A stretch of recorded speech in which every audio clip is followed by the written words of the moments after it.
76वें गणतंत्र दिवस की शुभ अवसर पर हमारे गरिमामयी महाविद्यालय के परम आदरणीय प्राचार्य महोदय, हमारे महाविद्यालय के विभिन्न विभागों से आए हुए विभागाध्यक्षगण, सहयोगी शिक्षक एवं शिक्षकेतर कर्मचारीगण एवं प्रिय छात्र एवं छात्राएं, सबसे पहले हम आप सभी लोगों को गणतंत्र दिवस की हार्दिक शुभकामना और बहुत बहुत बधाई देते हैं।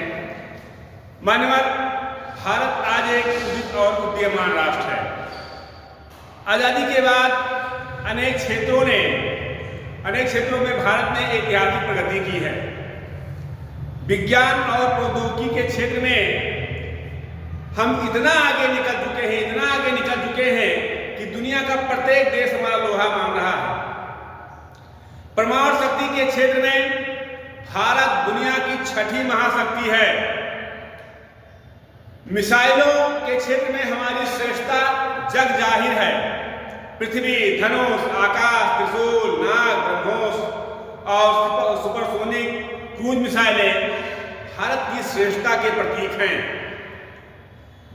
T-84 INS विक्रमादित्य, तरंगड़ी, सतपुड़ा, शिवालिक भारत के गौरव हैं। ऊर्जा के क्षेत्र में हमने क्रांतिकारी कदम उठाए हैं। थोरियम का सबसे ज्यादा भंडार या सीमित भंडार हमारे पास है। भारत जितनी ऊर्जा का क्षेत्र या भारत जितना ऊर्जा का स्रोत विश्व के किसी अन्य देश के पास नहीं है। मित्रों, ये प्रौद्योगिकी हमारी धरोहर है। कंप्यूटर के क्षेत्र में हमने क्रांति ला दिया है। आज आम आदमी के दरवाजे पर कंप्यूटर दस्तक दे रहा है, ये किसी से छुपा नहीं है। भविष्य में हमारी स्थिति दुनिया के सॉफ्टवेयर के क्षेत्र में महाशक्ति की होगी। हमारी संचार क्रांति गांवों तक पहुंच रही है, क्योंकि भारत गांवों में बसता है, भारत गांवों का देश है। इसलिए सत्य का समावेश गांवों तक होना चाहिए, स्वामी विवेकानंद जी ने भी कहा है।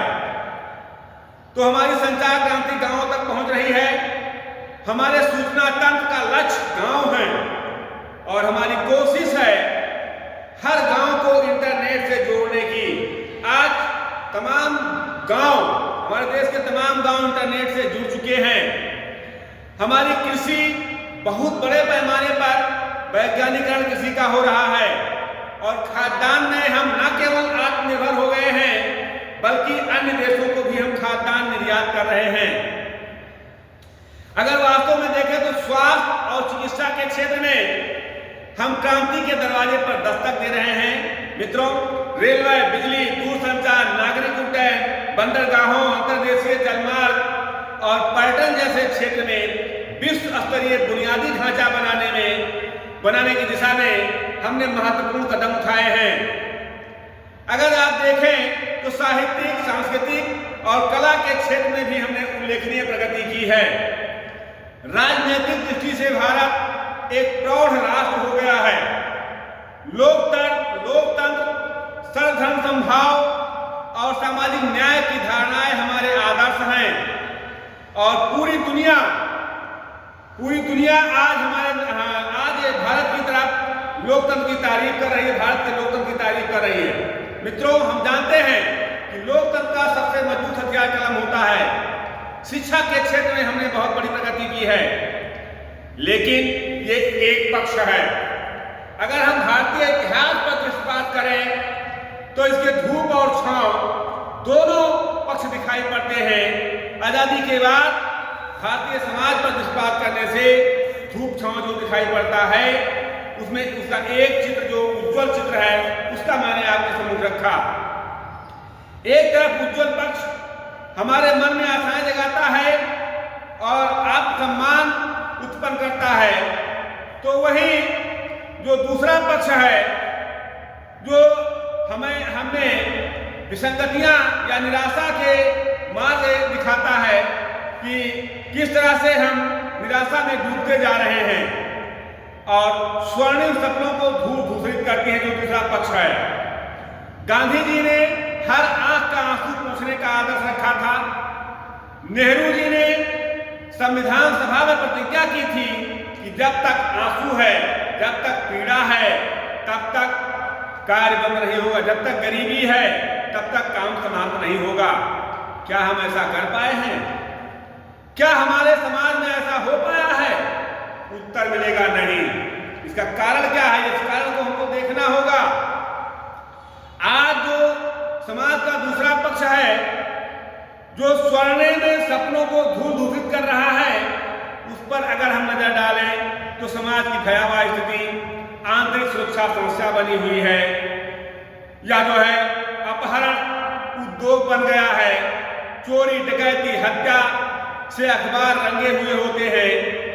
और अगर आप देखें कि अखबार उठाते डर लगता है, न जाने देश के किस और भाग में वहशियत का नंगा नाच होना प्रारंभ हो गया हो। किसी सांप्रदायिक दंगे में कितने हिंदू मारे गए, कितने मुसलमान मारे गए, ये जानने की उत्सुकता हमारी मानवीय कमजोरी है। आज अखबार उठाने में हम यही देखते हैं। हमको इससे बचना होगा। मित्रों, आतंकवाद, उग्रवाद और नक्सलवाद एक प्रकार से फन उठा रहे हैं, अपना फन फैला रहे हैं। धर्म, संप्रदाय, जाति, भाषा, क्षेत्र आदि के नाम पर संकीर्णवादी प्रवृत्तियां अपना खेल दिखा रही हैं। सामाजिक और साहित्यिक मूल्यों का पतन हो रहा है। समाज में नैतिकता में लगातार गिरावट आ रही है। आज नैतिक मूल्यों का ह्रास होता दिखाई दे रहा है। हर व्यक्ति अपने कार्यों से विमुख होता जा रहा है। जो जहां पर है वहां पर वो अपने कार्यों का, अपने उत्तरदायित्वों का निर्वहन सही ढंग से नहीं कर पा रहा है, नहीं करता है। दायित्वहीनता में बढ़ोतरी हो रही है। भ्रष्टाचार, भाई भतीजावाद बढ़ता जा रहा है। गरीबी, बेरोजगारी, सामाजिक आर्थिक विषमता और शोषण का बोलबाला है। राजनीति क्षरणशील हो रही है। राष्ट्रहित की चिंता न करके क्षुद्र स्वार्थों तथा सत्ता के लिए